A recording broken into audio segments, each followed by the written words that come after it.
तज्जयति परम ज्योति समम समस्तैरनंत पर्यायै दर्पण तले विशकिला प्रतिफलति पदार्थ मालिका यत्र।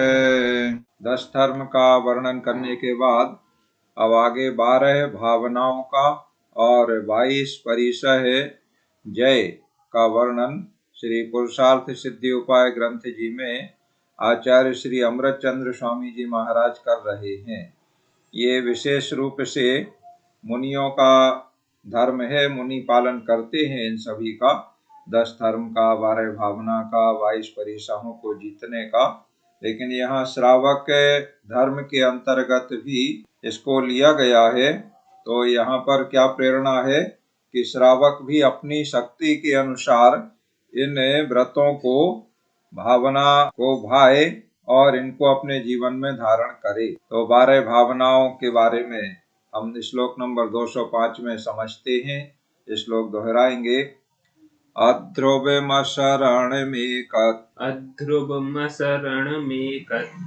त्वमन्यता शौचमाश्रवो जन्मः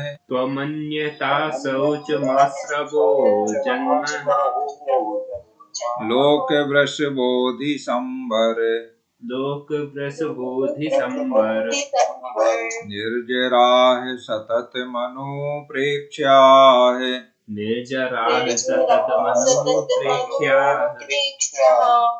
अध्रुव अशरण भयो एकत्व अन्यता शुचि आश्रवे संवर निर्जरा लोक बोधि कठिन वृष अनुप्रेक्ष्य नित।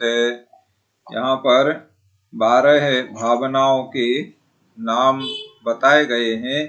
भावना से मतलब होता है बार बार चिंतन करना, इसी को अनुप्रेक्षा भी कहते हैं।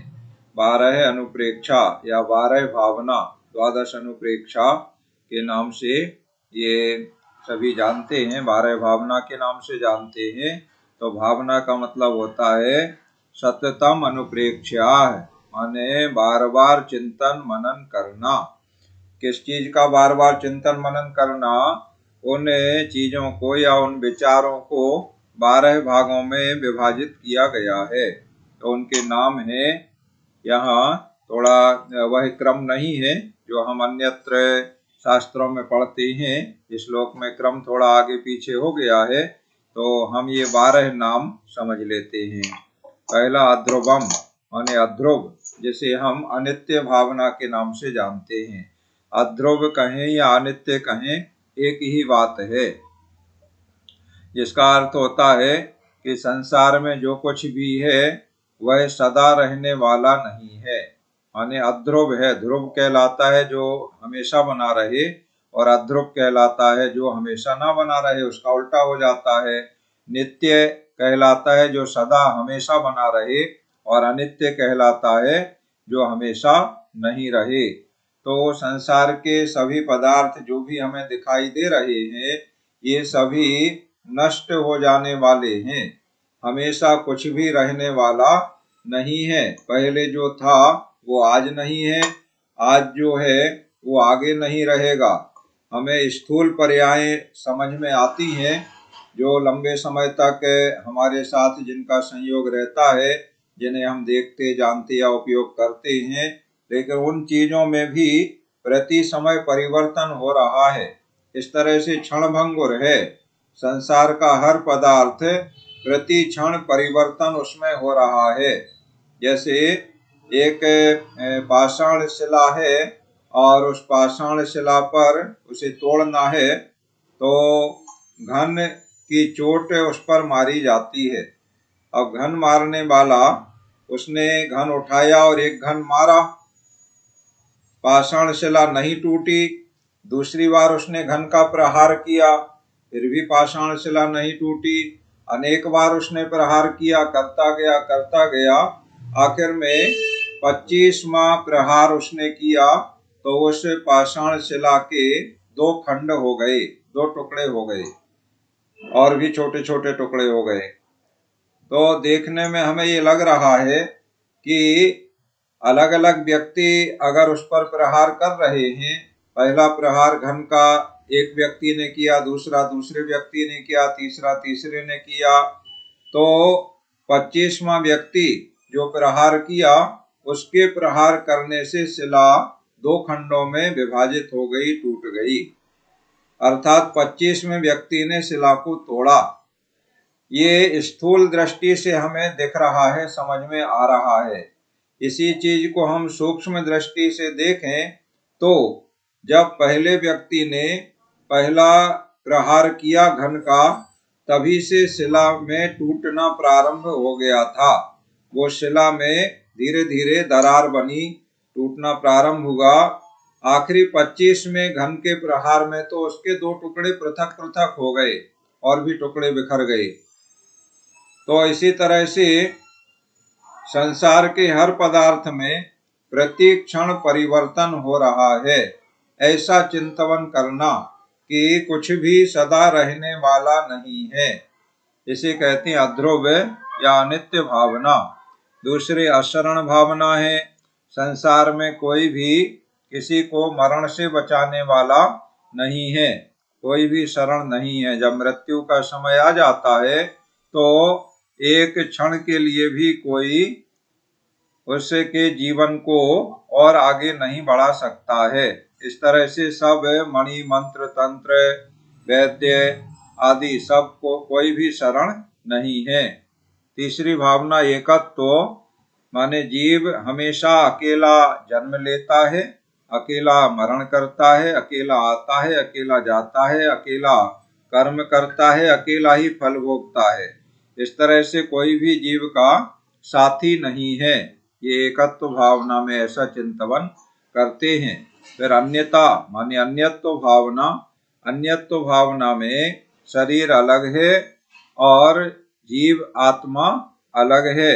ये दोनों जिस तरह से पानी और दूध है मिला हुआ दिखता है, ऐसे ही मिले हुए दिखते हैं, परंतु यथार्थ में अलग अलग हैं। इस प्रकार अन्यत्व भावना का चिंतन। अशौच माने यह शरीर अशुद्ध है। हाड़ मांस रस रुधिर आदि जो शरीर में ये धातु उपधातु भरे हैं, इस तरह से शरीर शुद्ध नहीं है। आश्रव भावना, कर्मों का आश्रव का चिंतन करना। मन वचन और काय इन 3 योगों के माध्यम से कर्म आते हैं और ये आश्रव दुखकार घनेरे, बहुत ही दुख देने वाला है। आश्रव संसार में भटकाने वाला है, ऐसा चिंतन करना। फिर जन्म, जन्म माने संसार, संसार को जन्म कहते हैं। जन्म मरण जो होता है वो संसार कहलाता है। तो यह संसार है और इस संसार में जीव 4 गतियों में 84 लाख योनियों में भ्रमण कर रहा है, हमेशा जन्म मरण करता रहता है। इस तरह संसार भावना का चिंतन करते हैं। फिर लोक, वृष, बोधि, संबर, निर्जरा, ये 5 नाम इसमें आए हैं। तो लोक भावना माने ये 3 लोक का जो आकार है, यह है जिस प्रकार से इसका आकार है, चित्र में आप देखते होंगे, तो वह कोई पुरुष खड़ा हो जाए, अपने दोनों पैर फैला ले और कमर पे दोनों हाथ रख ले, इस प्रकार का 3 लोक का आकार है। इसकी ऊंचाई नीचे से लेके ऊपर तक 14 राजू की ऊंचाई है। ऐसे लोक में अधोलोक है, नीचे बीच में मध्य लोक है, ऊपर ऊर्ध्वलोक है। उनका विस्तार से सभी का चिंतन करना ये लोक भावना कहलाता है। फिर वृष माने धर्म, तो धर्म भावना, धर्म ही जीव के लिए शरण है, इस प्रकार से धर्म का चिंतन करना। फिर बोधि दुर्लभ, बोधि माने बोधि दुर्लभ, तो अत्यंत दुर्लभ है सम्यक ज्ञान रूप बोधि का प्राप्त करना, ऐसा चिंतन करना। और संबर, आते हुए कर्मों का रुकना संबर कहलाता है और यह संबर जीव के लिए हितकारी है। और अंतिम है निर्जरा भावना, जो कर्म पहले से आ चुके हैं उन कर्मों का आत्मा से पृथक होना, इसे निर्जरा कहते हैं। और निर्जरा और संबर के होने से ही जीव कर्मों से मुक्त होता है। इसलिए निर्जरा भी जीव के लिए उपकारी है। इस प्रकार इन 12 प्रकार के विचारों का बार बार चिंतन करना, इसे 12 भावना कहते हैं। ऐसे बार बार चिंतन करना चाहिए और ग्रंथों में विस्तार से वर्णन है 12 भावनाओं को। पद्यमय रचनाएं भी अनेक कवियों ने और आचार्यों ने, मुनियों ने, विद्वानों ने की है। तो उनको जो पद्यमय रचनाएं हैं उनको पढ़ के, पाठ करके भी चिंतन किया जाता है। इस प्रकार से चिंतन मनन करना चाहिए। श्लोक दोहराते हैं। अध्रुवमशरणमेकत्वमन्यथा शौचमाश्रवो जन्मः लोक वृष बोधि संवर निर्जराः सतत मनुप्रेक्ष्याः। इसके बाद 22 परिचय का वर्णन 3 श्लोकों में किया गया है, 206, 207 और 208। आज हम 206 में 22 परिचय में से जितने नाम आए हैं उतने नामों के बारे में जान लेते हैं। श्लोक दोहराएंगे। क्षोतृष्णा हिममुष्णम् क्षुतृष्णा हिममुष्णम् नग्नत्वं याचनारतिरलाभः नग्नत्वं याचनारतिरलाभः दंसोमशकादीना माक्रोशो व्याधि दुःखमङ्गमलम्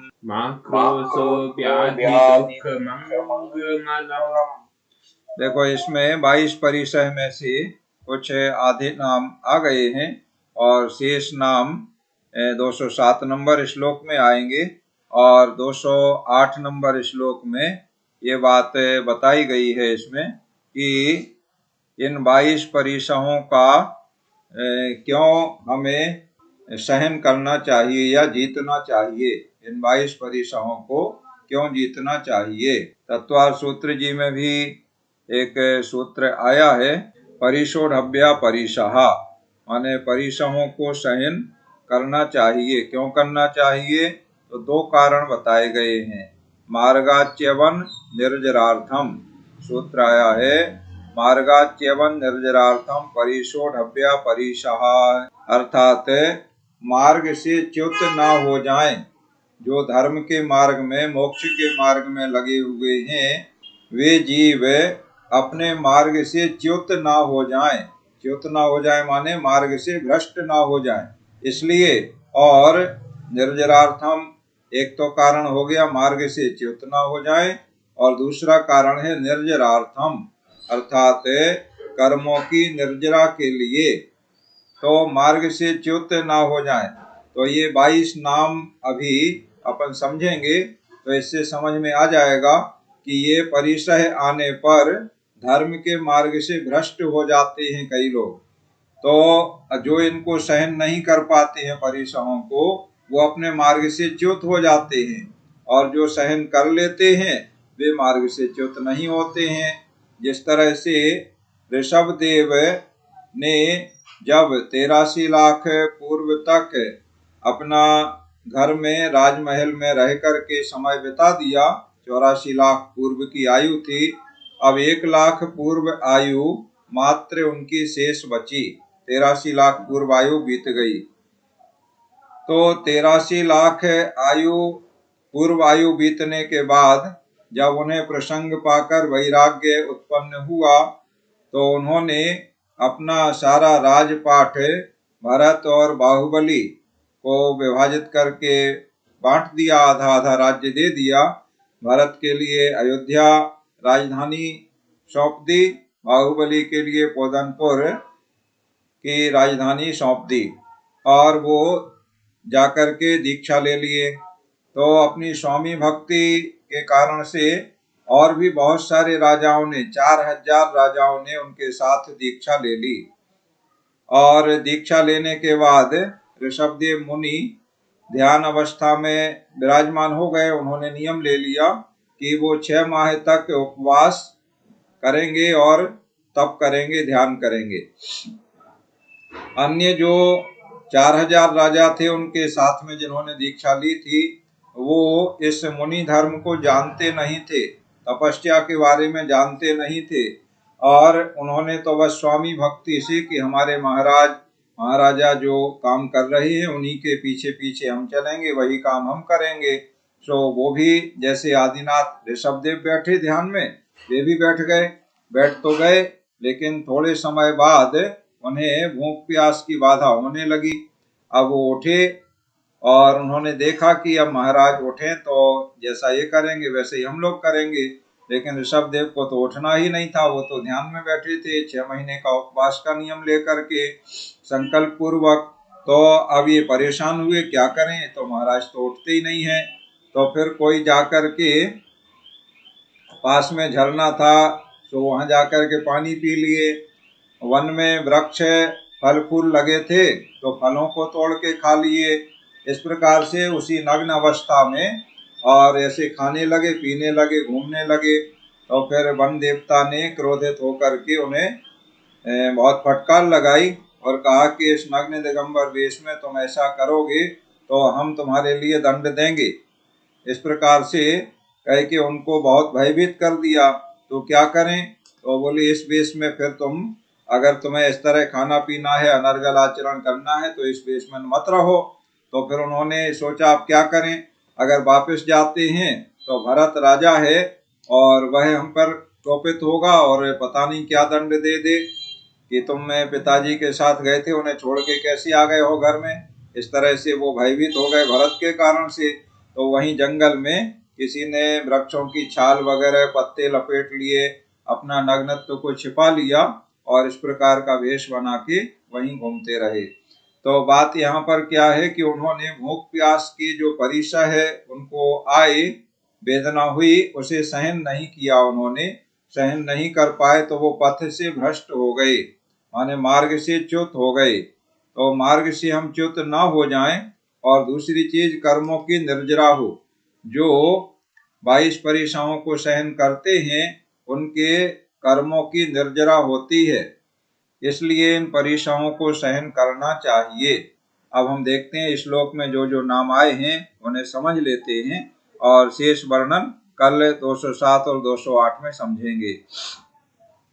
तो क्षुत तृष्णा, क्षुत माने क्षुधा, क्षुधा माने होता है भूख, तो पहला हो गया भूख। फिर तृष्णा माने तृषा, प्यास, तो भूख प्यास 2 हो गए। फिर हिम उष्णम माने हिमम उष्णम, तो हिम माने सर्दी, हिमम, और उष्णम माने गर्मी, सर्दी का परिचय और गर्मी का परिचय, 4 हो गए। इसके बाद नग्नत्वम माने नग्न रहने का परिचय, 5 हो गए। फिर याचना, याचना माने मांगने का परिचय। देखो जैसे मुनिराज हैं और कितनी भी उनको उपवास हो जाए या आहार ना मिले या अन्य कोई वस्तु की बहुत आवश्यकता है और ना मिले, लेकिन कभी भी याचना नहीं करते हैं, मांगते नहीं हैं, उनकी इस वृत्ति को अयाचक वृत्ति कहते हैं। तो उसे भी याचना परिचय कहेंगे, कभी भी वो अपने मुख से मांगते नहीं हैं। और 6 हो गए। 7वां अरति, फिर 8वां अलाभ है। तो अरति मतलब कोई इस प्रकार के प्रसंग आ जाए, दुष्ट जीव आदि आ जाए, परेशान करने लगे, तो उनके प्रति उन्हें द्वेष का भाव नहीं होता है या नहीं होना चाहिए, उसे कहते हैं अरति परिचय। और अलाभ, लाभ नहीं मिल रहा है, जैसे आहार करने के लिए ऋषभदेव की ही बात करें, 6 माह का उनका योग पूरा हो गया, उपवास का नियम पूरा हो गया, अब वो आहार करने के लिए निकले और अपने विधि पूर्वक नगर में उन्होंने भ्रमण किया, लेकिन कोई भी जानता ही नहीं था कि ये कैसे घूम रहे हैं और ये आहार के लिए निकले हैं, कैसे आहार दिया जाता है, कैसी नवदा भक्ति होती है, कोई भी नहीं जानता था। तो 7 महीने से अधिक तक वो भ्रमण के लिए निकले और किसी ने आहार नहीं दिया या विधि पूर्वक नहीं दिया। लोगों ने देने के लिए कोशिश तो की, कोई भर भर के भोजन वगैरह फल और अन्य अन्य चीजें उनको दिखाते थे कि ये महाराज आइए ये फल खा लीजिए, ये अच्छा रस पी लीजिए, पानी पी लीजिए, या कोई रत्न वगैरह भर भर के थाल में लाते थे। पूर्व में महाराजा रहे सबके, तो हमारे महाराज हैं, आइए ये रत्न वगैरह स्वीकार कर लीजिए, आप हमारे नगर से निकले हैं, या ये हमारी सुंदर सुंदर कन्याएं हैं, इनको स्वीकार कर लीजिए। इस प्रकार से लोग कहते थे। तो विधि पूर्वक आहार नहीं मिला तो उनको अलाभ हुआ, माने लाभ नहीं मिला आहार का, तो ये अलाभ परिचय है। ऐसे अलाभ परिचय को भी समता से सहन उन्होंने किया। फिर दंसो मस्कादी नाम, माने मशक आदि, मशक कहलाते हैं जो काटने वाले जो जीव होते हैं वे मशक कहलाते हैं। तो मस्कादी नाम, तो मशक में जैसे मच्छर काटते हैं, बिच्छू काटते हैं, और भी इस तरह के बहुत सारे जीव, उड़ने वाले या रेंगने वाले कोई भी जीव हैं जो काटते हैं, वो सब मशक कहलाते हैं। तो मस्कादी नाम, उनके दंश, दंश माने काटने की क्रिया, तो उनके द्वारा काटे जाने पर भी वह उसको समता पूर्वक सहन कर लेते हैं। इसको दंश मशक परिचय कहते हैं। कितने हो गए? क्षुतृष्णा 2, हिमोष्णम 4, नग्नत्वम 5, याचना 6, अरति 7 और अलाभ 8। दंसो मस्कादीनम माने दंश मशक 9। इसके बाद आक्रोश, आक्रोश कहलाता है गुस्सा होना, क्रोध करना। कोई आकर के मारे या गाली दे या कुछ भी करे तो भी उस पर आक्रोश नहीं करते हैं, या आक्रोश नहीं करना चाहिए, इसे आक्रोश परिचय जय कहते हैं। तो 10 हो गए। इसके बाद व्याधि दुख, बीमार हो जाए, व्याधि हो जाए, उससे बहुत दुख हो रहा है, पीड़ा हो रही है, तो भी उसको समता पूर्वक सहन करते हैं। इस तरह से 11। और अंग मलम, ये 12 परिश्रमों के नाम है इसमें। तो अंग मलम का मतलब शरीर मलिन होता है, स्नान नहीं करते हैं तो शरीर पर मैल की परत चढ़ जाती है, पसीना वगैरह आता है, बदबू आने लगती है, तो ये अंगमल परिचय कहलाता है। तो उसको भी समता पूर्वक सहन करते हैं। खुजली वगैरह हो जाती है, कभी कभी चर्म रोग हो जाता है, स्नान करते नहीं है तो भी उसे समता पूर्वक सहन करते हैं, और विचार करते हैं कि शरीर तो अपना नहीं है, मैं तो आत्मा हूँ, ये जो भी बीमारी है, व्याधि दुख है या अंग मल है, तो मेरे लिए नहीं लगा है, ये तो शरीर का है, और शरीर तो एक दिन नष्ट होना है, शरीर का तो गलना स्वभाव ही है, तो ये गलेगा, सड़ेगा, नष्ट होगा, इस तरह का विचार करके और ये परीक्षाओं को सहन करते हैं। तो 12 परीक्षाओं के नाम इसमें आ गए हैं 206 नंबर में, और शेष 10 परीक्षाओं के नाम 207 नंबर में आएंगे, और 208 में परिचय किस तरह से और क्यों सहन करना चाहिए, किस प्रकार सहन करना चाहिए, इसके बारे में बताया जाएगा। अभी श्लोक 206 नंबर हम दोहराते हैं। क्षुतृष्णा हिममोषणम नग्नत्वम याचनारतिरलाभय दंसो मशकादीना माक्रोशो व्याधि दुख मंगमलम। इस प्रकार आज आपने 12 भावनाएं समझ ली हैं, और 22 परिचय में से 12 परिचयों के बारे में संक्षेप में जान लिया है, और इस प्रकार आज की पढ़ाई का कार्य पूर्ण होता है। अब आप अपने प्रश्न, जिज्ञासा आदि समाधान कर लें।